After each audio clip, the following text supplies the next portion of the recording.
Hello అండి. చూస్తున్నారు కదా! ఇదేంటనుకుంటున్నారు? ఇదొచ్చేసి మా వినాయకుడి నిమజ్జనం రోజు.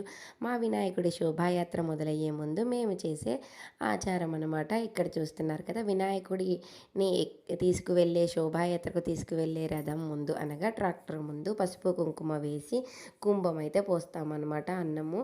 ఆ తర్వాత ఇక హారతి బిళ్ళలు వెలిగించి, ఆ వెలిగించిన హారతి బిళ్ళలను గుమ్మడికాయ మీద పెట్టుకొని, ఆ గుమ్మడికాయతో అలా ట్రాక్టర్ చుట్టూ 3 రౌండ్లయితే తిరుగుతామండి. ఇట్లా అందరూ ఆడవాళ్ళందరూ కూడా నిండు కుండ బిందెలను ఎత్తుకొని, అందులో పసుపు, కుంకుమ వేసుకొని, ఆ బిందెలతో అలా 3 సార్లు ప్రదక్షిణలయితే చేస్తాము. ఆ తర్వాత 3 సార్లు కంప్లీట్ అయిపోయిన తర్వాత, ఆ గుమ్మడికాయను స్వామి ట్రాక్టర్ ఎదురుగా ఇచ్చేస్తారు. ఆ తర్వాత ఇక ఆ వాటర్ అంతా కూడా బిందెల్లో ఉండే నీళ్ళు మొత్తం కూడా ట్రాక్టర్ ముందు శోభాయాత్రకు వెళ్ళే ట్రాక్టర్ ముందు అలా అందరం కూడా వాటర్ని వారపోస్తాము. ఆ తర్వాత ఇక అందరం కూడా కొబ్బరికాయ అయితే కొడతామండి. ఇలా మేమైతే ప్రతి సంవత్సరం మా ఊర్లో ఇలాగే చేస్తాము. అలాగే దసరా నవరాత్రులు అయిపోయిన తర్వాత కూడా అలాగే చేస్తాము. ఇక్కడ నన్ను చూస్తున్నారు కదా! నేను చేస్తున్నాను. తర్వాత మా అక్క అనమాట.